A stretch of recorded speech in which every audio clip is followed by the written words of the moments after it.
कवच, उसको 10 किलोमीटर दूर के कवच को ड्राइवर के डैशबोर्ड पे, ड्राइवर के सामने 10 किलोमीटर दूर का सिग्नल आपको ड्राइवर के सीधा उसकी सीट के सामने दिखाई। बीच में कोई फाटक आई, फाटक से पहले ड्राइवर को हिसाब से विसल बजानी चाहिए, सीटी बजानी चाहिए, ताकि कोई गाड़ी आने जाने वाले लोग सावधान रह जाए। बाय चांस ड्राइवर भूल जाए, कवच अपने आप फाटक आने से पहले सीटी बजा देता है। बहुत ही अद्भुत तकनीक। आज कई वर्षों की तपस्या के बाद में कवच का काम संपूर्ण, डिजाइन का काम संपूर्ण हुआ और अपना पहला सेक्शन चालू होगा सवाई माधोपुर से कोटा और नागदा। ये भी राजस्थान का गौरव है कि पहला हमारे राजस्थान में कवच का सेक्शन खुला होगा। ये देखना जरूरी था कि किस तरह से काम कर रहा है। ड्राइवर के साथ बैठ के ही, कोई कार्यक्रम नहीं करके, कोई बड़ी सभा नहीं करके, ड्राइवर के साथ बैठ के कवच का निरीक्षण करने का आज कार्यक्रम। दूसरा कार्यक्रम था अपने जयपुर के गांधीनगर स्टेशन का। आप सब जानते हो मोदी जी ने कहा कि स्टेशन शहर के दोनों हिस्से को जोड़ने वाला बनना चाहिए, क्योंकि पुराने जमाने से जब से रेलवे का काम चालू हुआ तब से स्टेशन के दोनों तरफ शहर बस गए और दोनों तरफ शहर बसने के कारण कई बार स्टेशन के दोनों तरफ से लोगों को आने जाने में दिक्कत होती है। तो प्रधानमंत्री जी ने एक नई हमको धारणा दी, एक नई थिंकिंग दी, नई थॉट दिया कि एक रूफ प्लाजा बनाओ, यानी पटरी और प्लेटफॉर्म है, उसके ऊपर एक छत जैसी चीज बने, छत बने जो कि इधर के लोग इधर आ सके आराम से और इधर के लोग आराम से उधर जा सके, यानी शहर के दोनों हिस्से जुड़ जाए। तो उसका भी पहला काम चालू हुआ अपने गांधीनगर स्टेशन में।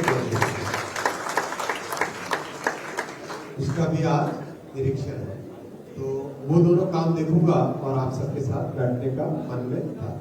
मैं जब अपने को मौका मिला है बातचीत करने का, तो मैं आपके सामने कुछ तथ्य भी रखना चाहूंगा जो कि कई बार हमारे विपक्षी दलों को बताने जरूरी होते हैं। आप अगर नोट करें, बहुत छोटी सी चीजें, 3 चीजें नोट करनी पड़ेगी बस, 3 से ज्यादा नहीं। फोन में भी कर सकते हैं और डायरी में भी कर सकते हैं, जैसा आपको सुविधा होगा।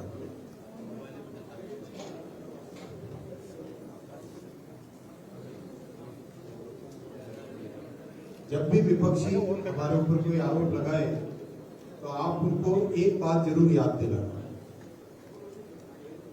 और ये याद, वो आरोप नहीं लगाए तो भी उनको जरूर दिलाना। कांग्रेस के समय यूपीए की जब सरकार थी दिल्ली में 10 वर्षों तक, 2004 से 2014, तब राजस्थान जैसे बड़े प्रदेश, सीमावर्ती प्रदेश है, एनसीआर से जुड़ा हुआ प्रदेश है, राजधानी से जुड़ा हुआ प्रदेश है, इतना बड़ा प्रदेश है, इसको रेलवे के लिए क्या देते थे? रेलवे की बजट में क्या देते थे? मात्र 682 करोड़, मात्र 682। आज प्रधानमंत्री श्री नरेंद्र मोदी जी इस डबल इंजन की सरकार को रेलवे के विकास के लिए 9,960 करोड़ रुपए आज मोदी जी। कहां याद करो 682 और कहां 9,960 करोड़। ये तथ्य हमें अपने विपक्षियों को याद करवाना ही चाहिए, बार बार याद करवाना चाहिए कि कैसे आपकी कांग्रेस के समय में राजस्थान के प्रति भेदभाव होता था और कैसे मोदी जी ने इस भेदभाव को दूर किया। और उसका रिजल्ट दिख रहा है, उसका रिजल्ट दिख रहा है। जितनी राजस्थान में 10 वर्षों में विद्युतीकरण हुआ है, वो संख्या अगर आप देखो तो वो कांग्रेस के समय से 18 गुना अधिक है। 18 गुना, 1 गुना 2 गुना 3 गुना नहीं, 18 गुना अधिक है। कांग्रेस के समय में मात्र 27 किलोमीटर वर्ष के विद्युतीकरण होता था और अब 500 किलोमीटर प्रति वर्ष विद्युतीकरण रेलवे का राजस्थान में हो रहा है और बहुत जल्दी 100% विद्युतीकरण हो जाएगा कुछ ही महीनों में। नई पटरी बनाने की जो गति थी वो 2 गुने बढ़ी, 2 गुने। कांग्रेस के समय में 160 किलोमीटर नई पटरियां बनती थी, अब 374 किलोमीटर नई पटरियां इन 10 वर्षों में बनी और अब तो इतनी तेजी से पटरियां बन रही है, आप देश भर में यार बहुत अच्छा जानकारी आपको सुन के अच्छा लगेगा। पिछले वर्ष अपन ने पूरे देश में 5300 किलोमीटर नई पटरियां जोड़ी। 5300 किलोमीटर मतलब स्विट्जरलैंड देश है, इतना बड़ा बहुत समृद्ध देश, पूरे स्विट्जरलैंड में 5000 किलोमीटर है। मतलब स्विट्जरलैंड से ज्यादा पटरियां अपन ने भारत में 1 वर्ष में जोड़ी। और राजस्थान में हमने कुल मिला के 51,800 करोड़ रुपए का रेलवे का इन्वेस्टमेंट हो रहा है। 51,814 करोड़ रुपए का, ये नंबर भी आप नोट करो और ध्यान रखना। जगह जगह अपने को कार्यकर्ताओं के माध्यम से, यहाँ भी मीडिया के माध्यम से समाज में सबके पास पहुंचे। कभी किसी ने सोचा नहीं था कि स्टेशन नए बनेंगे। मोदी जी ने टारगेट दिया और नए तरीके से काम करने का एक मार्गदर्शन दिया, तरीका सिखाया। आज अपने राजस्थान में 85 स्टेशन नए बन रहे हैं, पूरी तरह से संपूर्ण तरीके से नए बन रहे हैं। और अपने जयपुर एरिया में अगर देखो, आसपास का भी क्षेत्र लो, तो जयपुर में गांधीनगर स्टेशन बन रहा है, जयपुर जंक्शन बन रहा है और सांगानेर बन रहा है। और जयपुर का ग्रामीण क्षेत्र भी ले लो, नरैना, फुलेरा, और इधर आओ दौसा की तरफ जाओ तो बांदीकुई, दौसा, मंडावर, महावा रोड, राजगढ़, करीब पूरे प्रदेश में अगर हम देखें, अजमेर जिले में, अलवर में, बांसवाड़ा में, बाड़मेर में, पूरे राजस्थान में 85 स्टेशन एक तरीके से पूरे नए बन रहे और छोटे मोटे नहीं बन रहे। ऐसा नहीं कि बिल्कुल जस्ट कांग्रेस की तरह रंग पोत दिया और कह दिया कि नया बन रहा है, ऐसा नहीं। एक स्टेशन पे अच्छा खासा इन्वेस्टमेंट हो रहा है। अपना गांधीनगर स्टेशन 211 करोड़ रुपए का उसमें इन्वेस्टमेंट हो रहा है, 211 करोड़ रुपए। अपना जयपुर जंक्शन 717 करोड़ रुपए का इन्वेस्टमेंट हो रहा है, 717। ऐसे ही करीब पूरे प्रदेश के सभी स्टेशनों में कुल मिला के करीब 8,000 करोड़ रुपए का इन्वेस्टमेंट होगा। करीब 8,000 करोड़ रुपए का इन्वेस्टमेंट होगा। साथ ही साथ कैसे जयपुर में रोजगार के नए साधन उत्पन्न हो, आईटी इंडस्ट्री आए, मैन्युफैक्चरिंग की व्यवस्था हो, नए कार्गो टर्मिनल बने। अभी मैं माननीय मुख्यमंत्री जी से मिला था सुबह, मुख्यमंत्री जी से मैंने निवेदन किया है कि रेलवे और फ्रेट कॉरिडोर के साथ आप राजस्थान में जितने मल्टी मोडल कार्गो टर्मिनल बनाना चाहते हो, जितने भी बनाना चाहते हो, राजस्थान कोई सीमा नहीं है। आप 10 बनाना चाहो, 15 बनाना चाहो, 20 बनाना चाहो, ये अश्विनी भाई बैठा है, प्रधानमंत्री नरेंद्र मोदी जी का आशीर्वाद है, जितने बनाना चाहो अपन करें। कदम से कदम मिला के चले, जैसा माननीय अध्यक्ष जी ने कहा था आप जमीन की व्यवस्था देखो, मैं व्यवस्था देखूंगा रेलवे के साथ उसको जोड़ने का, इससे नए उद्योग आए राजस्थान में, नया रोजगार उत्पन्न हो।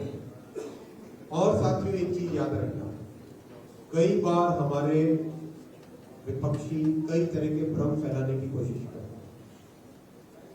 पिछले चुनाव में याद कीजिए एक संविधान का मुद्दा उठाया, कहा कि आरक्षण खतरे में है, ऐसा कहा कांग्रेस ने। वो जो झूठ है, अपने मारवाड़ी में कहते हैं ना, राजस्थानी में कहते हैं कि काठ की हांडी दो बार नहीं चढ़ती, बार बार नहीं चढ़ती। अब वो झूठ खत्म हो गया है। अभी मैं महाराष्ट्र के चुनाव की जिम्मेदारी है, पूरे प्रदेश में जहां पर भी झूठ के कार्यकर्ताओं से बात करता हूं, वो झूठ एक बार उनका उन्होंने जितना भी प्रयास किया, जो भी उसका प्रभाव रहा, लेकिन अब वो झूठ खत्म है। संविधान की रक्षा करना, संविधान के अनुसार चलना, वो तो हमारे हर भाजपा के कार्यकर्ता के खून में है। ये हमारी पार्टी है, भारतीय जनता पार्टी, जिसमें श्यामा प्रसाद मुखर्जी हुए, जिन्होंने बलिदान दिया अपने जीवन का, और कश्मीर के लिए जो उन्होंने बलिदान दिया, वो आज प्रधानमंत्री श्री नरेंद्र मोदी जी ने उस धारा 370 को हटा के, आज देखो आप कश्मीर में चुनाव का पहला चरण हुआ, रिकॉर्ड संख्या में लोग बाहर, रिकॉर्ड संख्या में लोग वोटिंग के लिए। सारी दुनिया आश्चर्यचकित है कि कहां कांग्रेस कहती थी कि कश्मीर में चुनाव कांग्रेस कहती थी, कांग्रेस ने कभी कराने का सोचा ही नहीं था। आज वहां फ्री एंड फेयर इलेक्शन होके जन जन अपनी भावना को वोट के माध्यम से भारत के संविधान के प्रति उसी शक्ति को, उसी झंडे को, उसी तिरंगे को सलाम करते हुए वोट दे। और कल दूसरा चरण है उसका। ये भारतीय जनता पार्टी संविधान के रक्षक, ये संविधान के प्रति सच्ची श्रद्धा वाले लोग कहते हैं कि सरकारी नौकरी की बात करते हैं कई बार। आज माननीय मुख्यमंत्री जी बता रहे थे, कुल मिला के 50,000 के आसपास सरकारी नौकरी इतने कम समय में उन्होंने दे दी, और कहीं कोई कंप्लेंट नहीं। वैसे ही रेलवे में 3 वर्षों में 1,54,000 सरकारी नौकरी दी, 1.5 लाख सरकारी नौकरी दी है। और आज 58,000 नौकरी की वैकेंसी निकली हुई है, 58,000 वैकेंसी रेलवे की निकली हुई है, और कहीं पे कोई कंप्लेंट का सवाल नहीं, सारा कंप्यूटराइज सिस्टम, कोई पेपर लीक का झमेला नहीं, कहीं पे कोई किसी के प्रति भेदभाव नहीं। ये भारतीय जनता पार्टी का काम करने का है। साथियों, इसी पार्टी को मजबूत करने के लिए हम सबको इतने प्रयास करने पड़ेंगे कि जो हमारे पुरखों ने बलिदान किया है, वैसे मजबूत नींव जो उन्होंने दी है, इससे भी मजबूत नींव हम आने वाले पीढ़ियों को दें। और इसीलिए ये सदस्यता का कार्यक्रम भी बहुत महत्वपूर्ण है। आप सब ने मेहनत की है, अध्यक्ष जी ने अभी आप सबसे रघुकुल रीत सदा चली आई वाला प्रण करवा दिया है, और उसमें मैं भी शामिल हूँ। सबको हमको अपने अपने टारगेट लेके काम करना पड़ेगा, और सदस्य बनाने होंगे, और मन से बनाने होंगे। कोई भी उसमें शॉर्टकट नहीं करना है। टारगेट का मतलब मन से उस काम को करना, ऐसा नहीं कि जस्ट खाना पूर्ति। ये याद रखना, ऐसी भावना के साथ। मैं साथियों इतनी ही बात आपके सामने रखना चाहता था, और अब हम एक गोले में बैठ जाएंगे, और जो भी है एक अपने जैसे कहेंगे वैसे बैठ जाएंगे, और जिसकी भी कोई भी बात हो, कोई भी विषय हो, अपने पास समय है, आराम से पूरी बात सुन के और व्यवस्थित तरीके से आएंगे। जैसे कि वैसा आप पूरी व्यवस्था देख लेंगे, व्यवस्थित तरीके से आएंगे, जिससे कि आराम से सबकी बात ध्यान से सुन सकें। बहुत बहुत धन्यवाद। बोलो भारत माता की, भारत माता की।